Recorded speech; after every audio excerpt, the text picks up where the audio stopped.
Així, en general, jo diria que l'escenari on es mouen els meus personatges i els meus interessos ha sigut sempre un escenari genèric, que és la ciutat. Jo vaig començar a estudiar arquitectura i alhora tenia una vida paral·lela amb el teatre, diguem. Llavors aquesta tensió, diguem, entre la idea d'una cosa que ha de durar per sempre, l'arquitectura clàssica entesa com una cosa, això, que ha de traspassar el temps, i una cosa efímera que dura un dia i s'acaba, encara avui en dia és una mica el que m'alimenta, diguem, no? El que dura i el que no dura, el que es fa servir i serveix per una cosa concreta i després desapareix, diguem que tot aquest tipus de tensions. Llavors, al principi dels temes més objectuals, sí que m'interessava l'objecte com a tal. És a dir, voluntàriament i conscientment tenia la idea d'evitar la representació de la figura humana, diguem. Que sempre els humans fossin representats a través dels objectes que ells mateixos fabriquen. Era una mica la meva idea en aquell moment. I dintre d'aquests objectes, els interiors domèstics entesos com una mena d'escenografia que posava en joc aquests objectes. I sobretot relacionats, em sembla, amb la relació que té el cos amb aquests objectes i l'estatut que tenen aquests objectes. Doncs d'aquí apareixen coses que a tot el llarg de l'obra van reapareixent, que són les alfombres, per exemple, la idea d'escenari alfombra, és a dir, del lloc on et situes per parlar, on el cos pren una altra importància. Però en aquell moment hi havia una mena quasi de construcció d'objectes domèstics. Hi havia la xemeneia, hi havia els armaris, hi havia aquesta mena de vocabulari d'objectes domèstics, i sempre hi havia com paradoxes, una mica uns armaris que no es podien obrir, unes alfombres que no es podien trepitjar, aquest tipus de coses. I el primer vídeo on vaig jo mateix depassar la prohibició que jo m'havia posat d'incorporar la figura humana va ser Simo, on hi havia tots aquests objectes i els activava un personatge, no? que era el personatge de Simo, en un interior i en un exterior. Per primera vegada era un personatge que surt a un carrer nocturn, on hi ha molta gent difícilment identificable, que tothom porten objectes amb ells, i el propi personatge el que fa és omplir una habitació que comença tota buida, blanca, i l'acaba omplint d'objectes fins que la fa inhabitable. No? Hi havia aquesta pel·lícula del Buñuel que a mi em fascinava, que és Simón del Desierto, que d'entrada és aquesta unitat bàsica d'on viu una persona, no? I viu a dalt d'una columna en 1 metre quadrat. I espacialment vull estar lluny de la Terra i apropar-me al cel.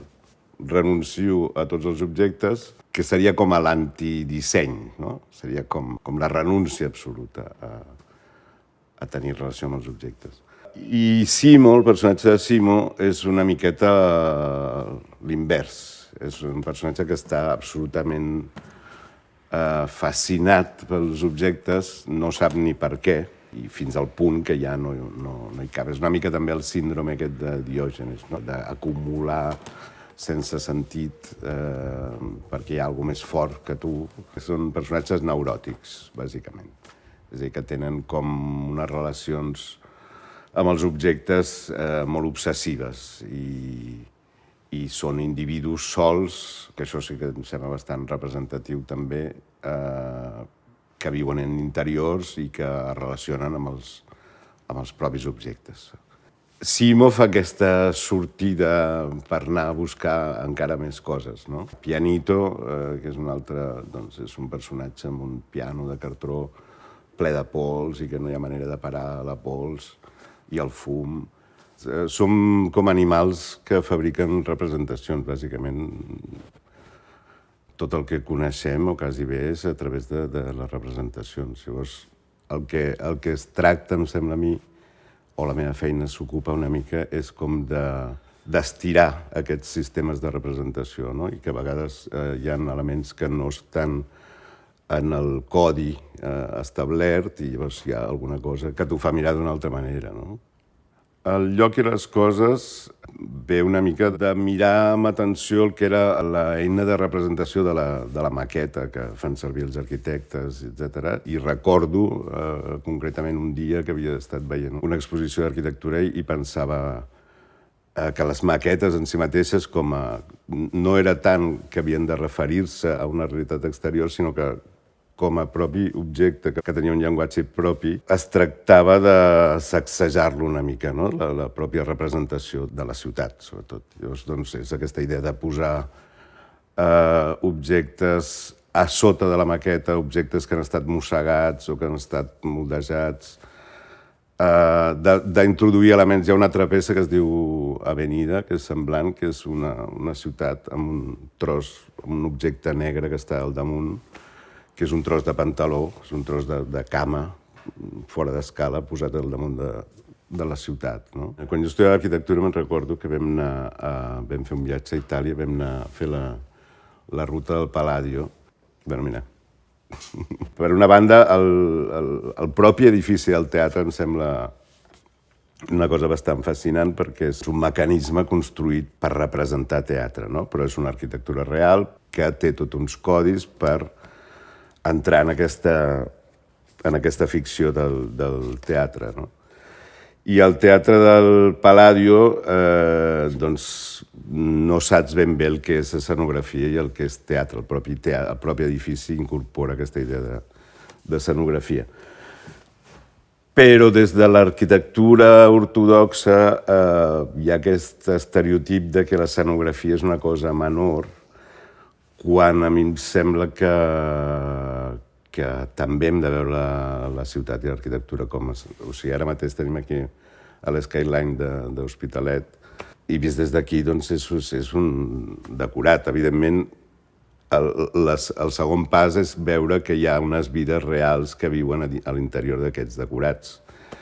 Però hi ha aquesta doble mirada, és a dir, vivim a l'interior de decorats, d'alguna manera, no? Jo vaig néixer a Barcelona, que d'entrada sempre m'ha semblat que és una ciutat que no per casualitat hi ha hagut presidents de govern, etc., que eren arquitectes. O sigui, aquí el poder i l'arquitectura han estat sempre lligats d'una manera molt íntima, no? I l'últim no, però l'últim cas més visible, del qual encara em sembla que estem en les conseqüències, van ser els Jocs Olímpics, evidentment, no? Perquè això suposa que no és que canviï només físicament una ciutat o que hi hagin certs estils d'arquitectura, es proposen models de vida, no? I l'arquitectura té aquest poder de transformació i l'altre és veure com els habitants d'aquesta ciutat quin poder tenen per transformar aquestes coses que preexisteixen o que els hi volen proposar com a modes de vida i com negociem tot això, no? Llavors, els propis objectes, etc., tenen a veure amb tot això. És a dir, com negociem les nostres vides en formes de poder que organitzen l'espai i que l'organització de l'espai sempre m'ha semblat que és com un resum molt clar de les formes de poder, justament, no? La maqueta és un instrument del poder que posa en petit, és a dir, domina aquella escala del que després passarà a l'escala real de les persones, no? Llavors, sí que aquesta tensió també de la idea de l'escala, és a dir, del que nosaltres tenim un cos que medeix unes mides, arribem fins on arribem, podem caminar a certes velocitats, podem donar la mà, abraçar-nos, etc. L'escala de la maqueta, l'escala d'una ciutat, és una cosa que va més enllà dels cossos individuals. I aquestes dues escales, la tensió entre aquestes dues escales, em sembla que és una cosa que sempre m'ha cridat l'atenció, no? Aquesta tendència que té la humanitat a projectar el seu propi futur, diguem, no? Fem això perquè el futur va cap aquí, no? Seran ciutats, totes... Hi ha països, fins i tot, i Espanya, per exemple, em sembla que en la República és una mica això, que tenen nostàlgia d'un futur que mai va existir, de fet.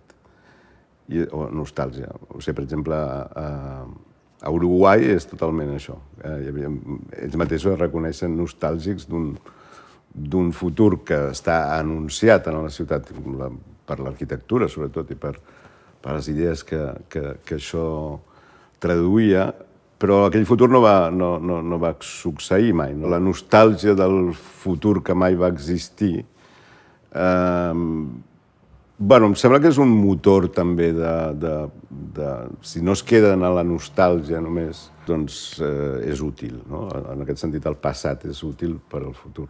Això és veure la ciutat com un llibre obert, no? Que et parla del passat i del futur. També hi ha aquesta idea d'on acaba la ciutat, una cosa que m'obsessiona una mica, que és a on comença o a on acaba la ciutat, i llavors què és el que no és ciutat, que és aquesta cosa de... En mitologia és el regne de Diana, diguem, no? És aquesta cosa on comença a haver-hi animals salvatges i hi ha com aquest territori encara a prop de la ciutat, però que encara no és fora de l'urbà, que està molt tensionat justament per tots aquests canvis possibles i aquestes transformacions, i on encara es poden inventar jocs diferents, per entendre'ns, o maneres de relacionar-se diferents. Sí que m'interessen especialment el que tampoc m'agrada gaire el nom de les perifèries, no? Però les perifèries perquè se suposa que existeix un centre.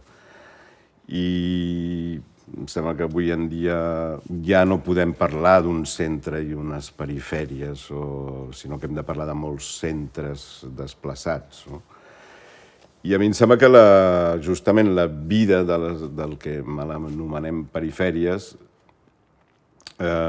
moltes vegades és més rica que la dels centres de la ciutat, on ja està tot bastant regulat des de fa molt temps. Altra vegada, és aquests llocs de tensió, diguem, entre el que no està acabat, el que no està regulat, i on es poden inventar noves formes d'organitzar-se, diguem, i que són els propis habitants, per les seves pròpies accions, que determinen com s'organitza aquell espai. No? Bé, això dels materials pobres, no? El cartró, la fusta, que són materials que es fan servir bàsicament en l'escenografia, justament, no? Però aquí ja entra una altra cosa. Abans he parlat de l'escenografia i l'arquitectura, però, clar, l'escenografia i el teatre, no? I el teatre i l'escultura. És a dir, l'escenografia i l'escultura. Al final, l'objecte escenogràfic i l'objecte escultura, què fa que siguin diferents un de l'altre? Hi ha com una mena de contradicció, també. Jo sempre no tinc respostes així absolutes. És a dir, que el que em sembla important és com aquestes tensions, no?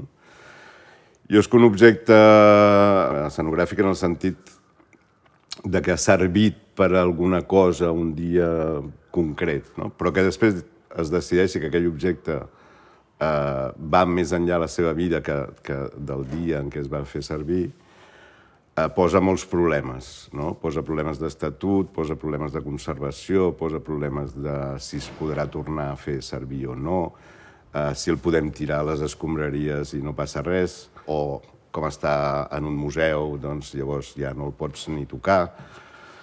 I sí que m'agrada o m'interessa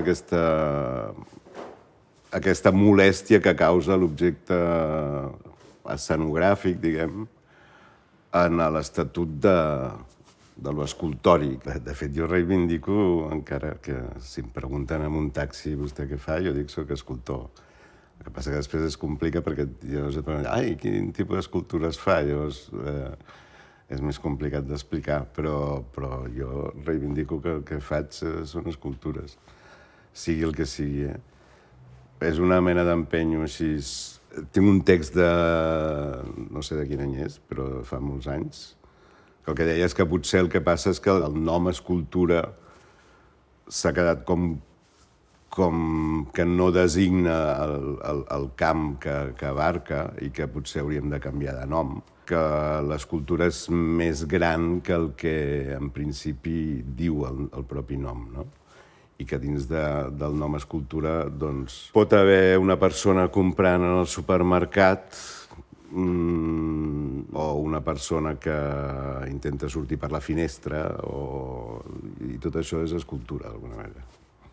L'escenografia també em sembla que s'ha d'entendre, o jo l'entenc, no com justament una cosa plana que es mira frontalment a on succeeixen les coses, sinó que l'objecte escenogràfic és això, el seu estatut és estar fabricat per una acció concreta. Aquesta acció concreta pot ser en el carrer, en una avinguda, en un dipòsit d'aigües abandonat a Bucarest. El que m'interessa quasi és com la vida d'aquests, jo dic a vegades que són objectes orfes, perquè un cop ja han servit, ja no tenen pare ni mare, diguem, i tenen una vida que ja ningú ja no serveix, estan jubilats. I llavors aquest estatut d'objecte que ja ha servit per alguna cosa i té aquella admiració de què va fer. El que jo entenc per escultura és una mica això, és a dir, tot el que un objecte pot encara arribar a convocar, perquè evidentment és tot el que va més enllà del propi objecte. El valor d'un objecte no és en ell mateix, sinó tot el que tu projectes, imagines, convoques amb allò, no? D'entrada també hi ha com una adhesió general a l'objecte humil, en tot. És a dir, en les construccions d'una exposició o en els propis objectes, em sembla que buscar la manera més fàcil, més austera, em sembla que és una cosa que s'ha de tenir en compte. Jo tinc una mica de rebuig cap a l'objecte preciós, no? Cap a l'objecte de materials nobles, o em sembla que... Bueno, no sé què vol demostrar, no? Exactament. També aquesta cosa de l'objecte, justament, que ja està en la frontera de ser escombraries, diguem, no? Que ja ha servit per alguna cosa, ha servit per la festa, que és un altre tema recurrent que surt en el meu treball, i com això produeix uns objectes que, bueno, quin és l'estatut d'aquests objectes? També ja són objectes que s'han mort, que ja s'han fet servir. I aquest vídeo, efectivament, per filmar-lo, vam construir, hi havia molta gent que va col·laborar, no sé, milers d'objectes, amb cartró, pintats, tal. El que passa que el rodatge era com molt per una cosa tècnica, hi havia una grua que es movia i tal, i no sé què. I jo després d'acabar aquest vídeo vaig dir, no, és que no crec que la manera de... Justament hi ha una mena de contradicció entre estar fabricant objectes pobres i filmar d'una manera no pobra. I llavors, bueno, mira, hem de filmar coses superpobres i d'una manera superpobra. De fet, vam decidir les 4 ciutats en Arquitecton des de l'inici, per raons cada una específiques, però sí que la idea era realment el que té valor és el temps que tinguem per fer-ho i els mitjans han de ser els més pobres possibles. Tenim una camereta de fotos ni de vídeo i farem vídeos amb això. L'esperit Simón del Desierto, al final era com... No ho deixem tot, però tot aquest luxe de càmeres i de grues i d'això, no.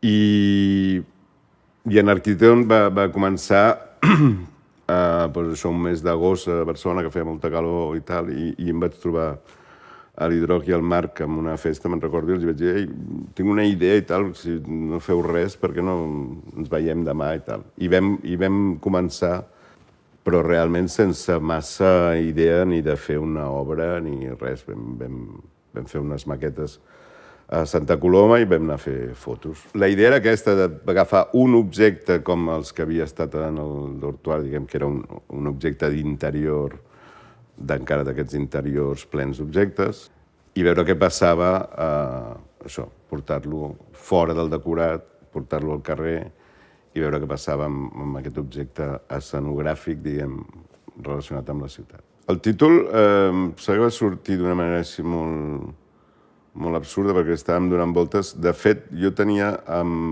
ment, perquè, per exemple, les maquetes de El lloc i les coses o hi ha la figura de Malevich que sempre m'ha agradat molt, no? Que és aquesta idea justament d'unes maquetes d'un món possible, futur, no se sap si en aquest planeta o en una societat millor, però són totes blanques i a la vegada és com un joc. Els arquitectons, es diuen arquitectons. De fet, em sembla que aquí n'hi ha. No sé. Són aquests blocs com... Mira, és això. Aquests blocs blancs que inclús... Això és un llibre de jocs infantils, no? Va fer la versió jocs infantils, també. Però en realitat són com models així geomètrics d'arquitectures possibles, abstractes, d'un món millor. Llavors sí que en les maquetes aquestes blanques hi ha una referència directament, però justament no són tan perfectes ni tan ideals. Quan és una ciutat més aviat una mica caòtica, amb carrers estrets, i a sota hi ha coses que estan mig mossegades o estan a dintre de sacs. Llavors, vull dir, aquest món ideal de Malevich, doncs també posar-lo una miqueta en crisi, diguem, no? Hi ha l'arquitectura del Mata Clark, que en aquell moment, la veritat, no la teníem, saps? No era allò, farem una referència a Mata Clark. No. Era més aviat que hi havia la paraula aquesta arquitectons i va sortir la paraula anarquia, i va sortir un joc de paraules. I després, evidentment, tothom em deia, bueno, i això és una referència al Mata Clark i tal. Perquè, clar, hi ha l'arquitectura que, evidentment, a part que Mata Clark és un artista que m'interessa molt. És que va començar realment amb a Santa Coloma hi ha aquest barri del Singuerlín que d'alguna manera també és, quan tu surts de Barcelona cap al nord, tothom coneix aquest barri sense conèixer-lo. És un barri que està allà i que assenyala una mena de límit de coses, però també és un límit... És a dir, els límits no són només físics, són límits temporals també. Allò em sembla que representa molt clarament un moment dels anys 60 d'immigració on es feien cases que eren caixes de mistos per encabir a gent allà dintre. Hi ha una mena de dignitat dels habitants d'aquests barris que estan senyalats com barris no ideals, justament, i hi ha una identificació de la gent que viu en aquests barris per fer-los millors, no? I perquè la percepció d'aquells barris sigui una altra. I vam començar amb aquests edificis de Santa Coloma, un dia. Llavors la idea era això, quins eren els límits geogràfics de Barcelona, d'alguna manera, geogràfics o mentals. Llavors en aquell moment s'estava construint el Fòrum, no? Que transformava un barri, encara estava mig construït, la Diagonal, de fet, es veu allà, és encara una mena d'escampat que assenyalava una ciutat del futur. I l'altre justament és a Bellvitge, que és el límit cap al sud. Cada ciutat té una lògica diferent. En el cas de Barcelona eren aquests 3 punts amb moments històrics diferents, no? Que representaven moments històrics diferents. I que tenia alguna de joc, sí, perquè, aviam, el divertit en Arquitecton era que quan sortíem al carrer amb aquestes maquetes sempre passen coses. No és un rodatge d'una pel·lícula, érem 3 persones al mig del carrer durant bastanta estona i tal, i evidentment passa molta gent per allà, et pregunten, et fan bromes, i de fet en molts d'ells acabàvem incorporant a la pròpia gent. Gent que venia, que ens veien des d'una finestra i que venien a preguntar-nos què estàvem fent. I Deien, però això què és, que construiran més blocs aquí encara i estan mirant on els construiran, o què és, com una protesta, o és un anunci, o què és això, no? I aquesta ambigüitat també crec que és part del projecte de mirar els edificis que existeixen d'una altra manera que no els has mirat abans, perquè potser si ja existeix, doncs no et preguntes per què existeix, però si apareix una maqueta de cartró, doncs t'ho fa mirar d'una altra manera, no? Llavors, les altres ciutats, això, Bucarest era com la figura aquesta del dictador que jugava a urbanista, no? Justament, però en sèrio, o sigui, jugaven tan en sèrio que feien les maquetes per després canviar barris sencers o parts del país senceres. El Ceausescu va destruir pràcticament tot el centre de la ciutat i va construir un gran palau totalment delirant, una mena de neoclàssic postmodern dels anys 80, socialista, estranyíssim, que és té moments que sembla un conte del Borges. Els mosaics de l'interior del palau reprodueixen el plano del propi palau infinitament. Llavors és com un abisme. Ell es va morir abans de que s'acabés. I, de fet, els edificis que es veuen per la ciutat, que són com esquelets, és perquè es van quedar inacabats en aquell moment i justament són com recordatoris d'aquell període, no? Nosaltres tenim a Barcelona mateix, a Gran Via, Passeig de Gràcia, per exemple, tens aquests edificis franquistes on hi ha el Zara i tal, i que són un recordatori de que aquí va haver un altre poder que també tenia escollia certs estils arquitectònics, no? Brasília és com l'exemple de ciutat nova, construïda de zero.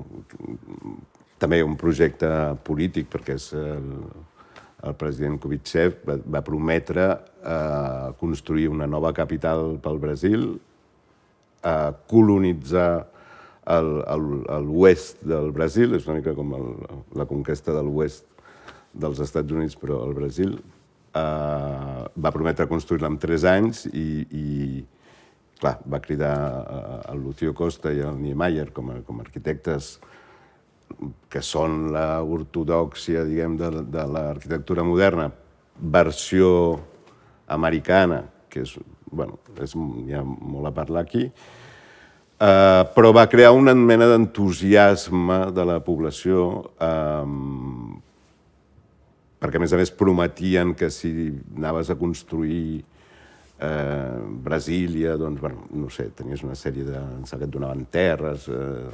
Va anar molta gent a construir Brasília i efectivament es va construir en 3 anys. El que passa és que els propis constructors de la ciutat, sense voler, una mica van crear els seus propis barris provisionals, unes escenografies efímeres que havien de durar el temps que es construïa la ciutat i després havien de desaparèixer. I quan van anar com a derrocar aquests barris, la gent que vivia allà van dir això és el nostre barri, no el volem destruir. És una ciutat jove, però ara ja té uns anys i ja comença a tenir una edat, diguem, i llavors ja està envellint aquesta cosa tan moderna i tan del futur, doncs també li ha passat el temps. I després ha crescut una perifèria justament al voltant, que és totalment diferent de la planificació de Brasília. Aquests diàlegs entre espais diferents doncs és anar del Parlament, que és l'edifici més icònic i que representa com la democràcia i el futur i tots els valors d'un Brasil com a país modern del futur, i porten la maqueta a la perifèria, que és una perifèria que està encara creixent, que no hi ha carrers, però que la gent viu allà i estan orgullosos de viure allà, i al revés, i porten un edifici de la perifèria, que és un edifici anònim que s'assembla en els edificis de Bellvitge o els edificis de Bucarest o de qualsevol ciutat del món, i la porta amb molt orgull davant del Parlament. Com es lliguen aquests punts i què vol dir quan portes el Parlament a un barri en construcció, una ciutat pensada pels automòbils, que realment funciona perfecte, no? Tu vas d'un lloc a l'altre i no et pares mai. És curiós que els habitants de Brasília s'han empenyat amb caminar per la ciutat.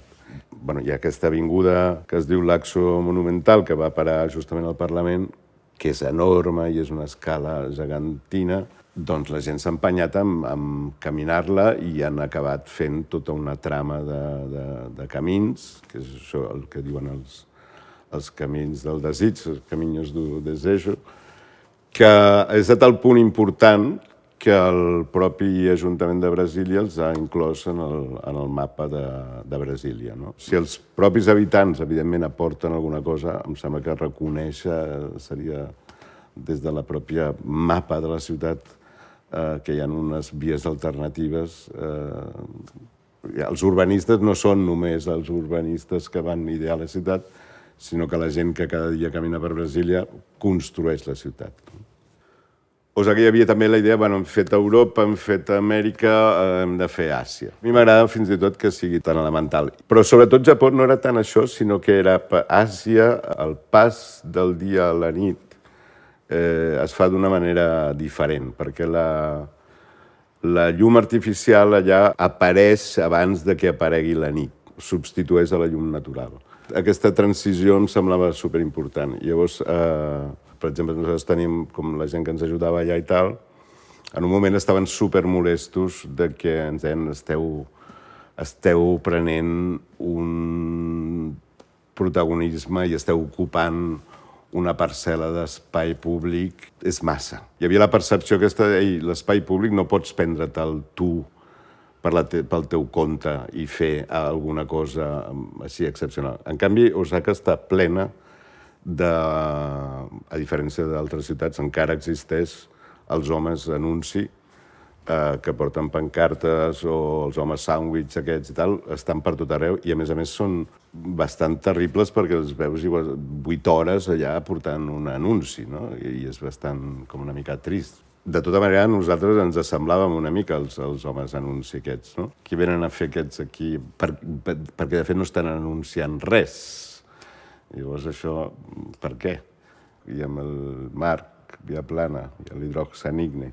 Jo els coneixia tots dos de feia molt temps, i érem amics. L'Hidroc en un moment va fer una exposició a la Capella, que era fantàstica. A mi m'encantava els objectes que feia l'Hidroc, trobava que eren realment fantàstics. I va fer una exposició que es deia La muerte de Hidroc, i va dir que parava de produir més objectes i tal, que no tenia cap sentit, i que donava el seu cos, va dir literalment, donava el seu cos al món de l'art per si algú el volia fer servir. Perquè sempre crec que va tenir o ha tingut una mena de fascinació també per aquesta cosa d'actuar una mica. I llavors, aprofitant aquesta cosa de que s'havia ofert al món de l'art, vam dir de fer aquesta cosa junts, no? El Marc Viaplana era una mica un cas molt diferent, però semblant. És un gran fotògraf, era campió d'Espanya de billar, va escriure un llibre, ja havia deixat la fotografia perquè no li agradava la fotografia. És baixista, tocava amb la Lídia Lange, campió d'escacs. Llavors el Marc és com que cada vegada que fa una cosa i ja arriba a un cert nivell de tal, ho deixa i passa a un altre, no? Me'n recordo que en un tren que vam anar a França a fer aquesta prèvia, estàvem els tres en un camarot del tren i tal, i jo els vaig proposar de fer, per què no fem un col·lectiu? O sigui, treballem junts i treballem... I van dir, no. Jo faig d'actor, a mi que em dius el que tal i tal, l'altre a mi no m'atabalis, jo faig les fotos, però vam estar quasi 3 anys fent coses junts, no? A diferència de Simo, que sí que era un personatge una mica tenyit d'aquests personatges de l'expressionisme alemany, fins a cert punt, si es vol mirar així, que no dic, però sí que és un personatge que surt a la nit al carrer i entra i, En Arquitecton és un altre tipus de personatge, perquè, clar, ja ha sortit del plató, ha sortit del decorat, està al carrer, i en realitat, teòricament, no està en la tessitura de representar un personatge de ficció, sinó que és ell que porta unes maquetes, punto. Però després, quan veus 4 ciutats, que hi ha el mateix personatge, anant d'un lloc a l'altre i tal, doncs clar, hi ha gent que ha parlat que és com una mena de... Hi havia el Jean-Pierre Remer que deia és com el Quixot i Sancho Panza junts, o alguna cosa així, no? Perquè té una cosa com mig heroica, perquè fa això, que no se sap per què ho fa i per què gasta totes aquestes energies en una cosa que no s'entén ben bé per què té aquest empenyo de recórrer tot el món portant maquetes, i a la vegada és un personatge molt terrenal, no? Que carrega un pes i tal, i és el Jordi, l'Hidro, un personatge molt concret, i s'acaba convertint en un... Bueno, no ho sé, és un personatge de ficció? Sí, perquè no és ell, és ell fent un personatge, no? Tota cosa que passa pel filtre d'una càmera o de qualsevol representació està tenyida de ficció, punt. Vull dir, no pots pretendre tenir cap estatut de realitat, de res, no? És una altra cosa. Si s'assembla a algun tipus de personatges, una mica els personatges del cine còmic, del cine mut, no? Que no tant per la manera d'actuar sinó perquè normalment tots aquests personatges eren el personatge sol que s'enfronta a la ciutat i a totes les animalades que li poden passar. I literalment, sí, clar, vull dir que... No vull dir que siguin per res pel·lícules en plan cinecòmic o alguna cosa així, però si hi ha algun personatge que s'assemblen, una mica és això, no? És aquesta cosa entre el ridícul, el que fa riure, la fragilitat, bueno, totes aquestes coses, no? Perquè una maqueta de cartró també fa riure, quasi, no? Fa pena, també.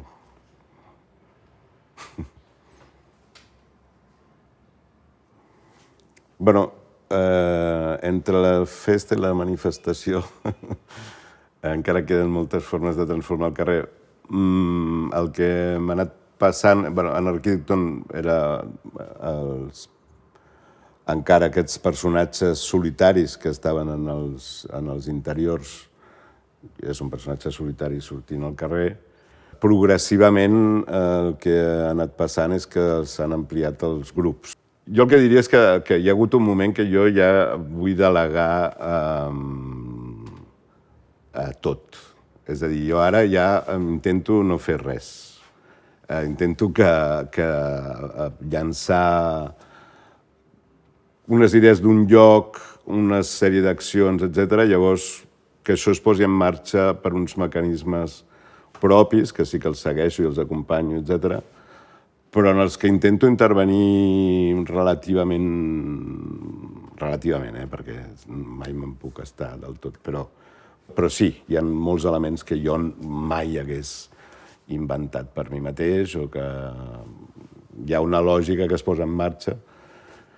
Llavors els grups que, l'últim és el de Mòdena, que al final van acabar participant 500 persones, 7 escoles, i això ja és com...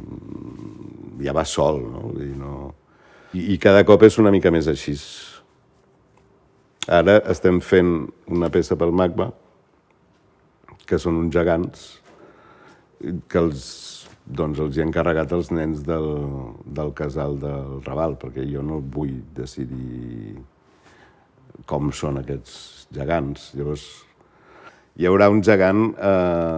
és l'edifici del MACBA, que és aquest edifici que podria estar a Brasília, però en postmodern, al mig del Raval.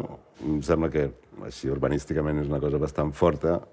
De fet, va canviar tot el barri del Raval, etc. És com una decisió dels Jocs Olímpics, dels anys 80. És representatiu molt d'una sèrie de mecanismes de l'arquitectura, del poder, de l'urbanisme d'aquesta ciutat, no? El MACBA. Molt polèmic, la visió que tenen els veïns, etc. I a la porta del MACBA hi ha un balcó que surt així cap a la plaça, que és una mica com el balcó de...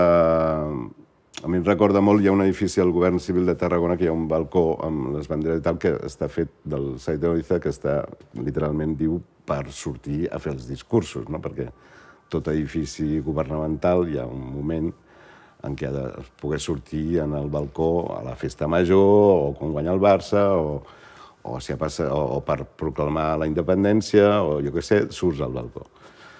I el balcó del MACBA a mi em sembla que mai ha estat utilitzat, mai ha sortit ningú allà a dir res.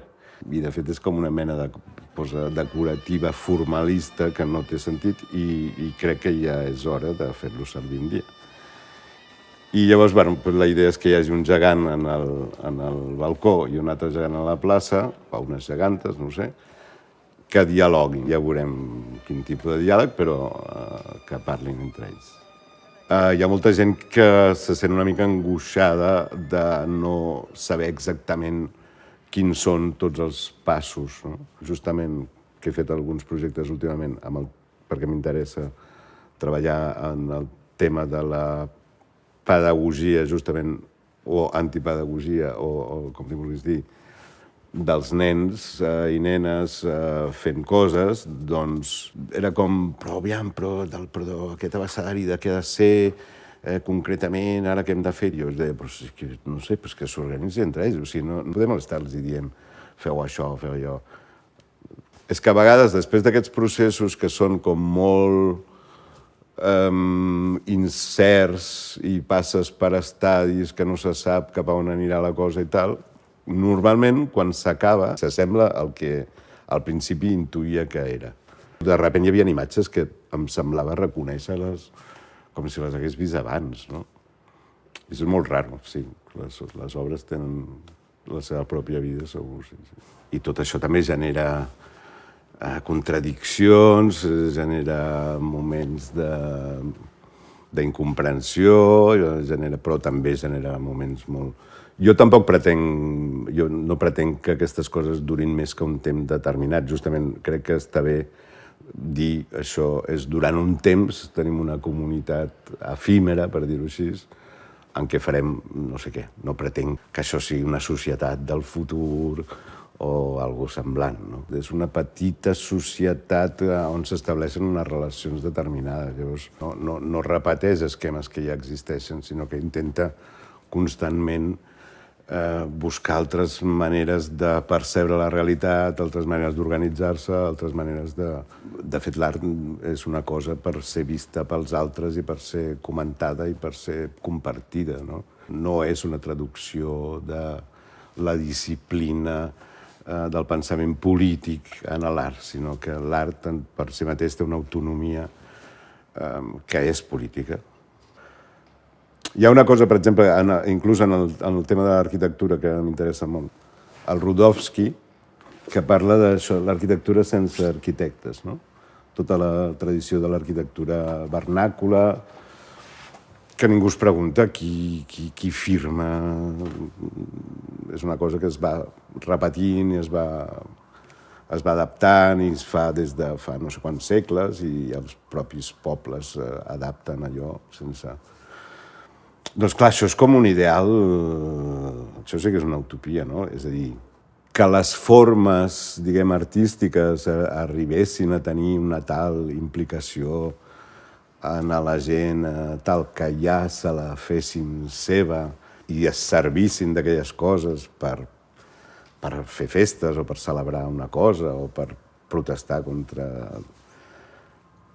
Jo trobo que clar, seria una posició bastant ideal d'un artista que superaríem aquestes contradiccions amb quin és el rol de l'artista avui mateix, que no tenim, jo crec que no està gens clar, no? És una mica irresoluble. Jo ho he intentat bàsicament amb 3 projectes que sí que són... I l'últim, el projecte de Mòdena, que és una gran festa que tenia tot el sentit perquè venia després del tancament del Covid, que els carrers estaven tancats, que era sobre la mort, etc. Llavors era com tornar a ocupar els carrers parlant de la mort i que hi participés molta gent. I llavors, bueno, ja crec que va tenir cert sentit. Clar, jo vaig insistir molt que a mi m'agradaria molt que cada any repetíssim, instituïssin com a festa. No sé, encara no he perdut l'esperança que alguna, quan s'oblidin que ha sigut un artista que la va iniciar, doncs si té algun sentit, es quedi i per mi seria l'ideal i que no la vull firmar ni que ningú sàpiga que jo vaig estar allà ficat amb això. És una mica impossible. Quan vens de la tradició, que és una altra, de l'art contemporani, malgrat que sempre hi ha hagut intents de casar-se amb l'art popular o d'intentar... doncs és difícil, és molt, molt difícil.